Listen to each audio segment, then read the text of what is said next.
hi hello welcome to spoken Hindi YouTube channel చూడండి मैं खेलने के बाद గృహ కార్య करता हूँ నేను ఆటలు ఆడిన తర్వాత ఏం చేస్తాను హోంవర్క్ చేస్తాను నేను ఆడిన తర్వాత ఏం చేస్తాను అన్నాడు హోంవర్క్ ఖానా కాకర్ దాదాజీ కే పాస్ జాऊंगा అన్నం భోజనం చేసిన తర్వాత తాతయ్య గారి దగ్గరికి వెళ్తాను క్యోంకి దాదాజీ ముజే కహానీ సునాతా హై నాకు ఎందుకంటే తాతయ్య గారు నాకు కథలు వినిపిస్తారు సున్తే హుయి సో జాతా హూ వింటూ ఏం చేస్తాడని నిద్రపోతాను ఇలా ఒక రామ్ అనే కుర్రవాడు తన యొక్క స్కూల్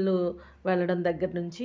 సాయంత్రం పడుకునే వరకు సంభాషణ అంటే ఈ ట్రాన్స్లేషన్ ఎలా ఉంటుంది అనేది ఈ వీడియో అందరూ కూడా చూసి చక్కగా ఇవన్నీ కూడా ఒకదాని తర్వాత ఒకటి చూడాలి మధ్యలో ఒక్కొక్కటి చూస్తే కాదు అన్నీ లైన్గా చూసినట్లయితే మీకు అర్థమవుతుంది అలాగే ఈ యొక్క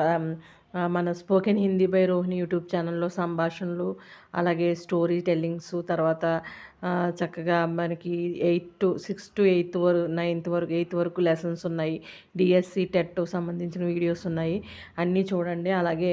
ఇంకా మీకు ఇంప్రూవ్మెంట్గా ఈ ముందు రోజుల్లో మీకు ఇంకా ఇంప్రూవ్మెంట్గా చక్కగా మీకు వీడియోస్ పెట్టడం జరుగుతుంది అందరూ లైక్ చేయండి షేర్ చేయండి సబ్స్క్రైబ్ చేయండి ఆల్ ది బెస్ట్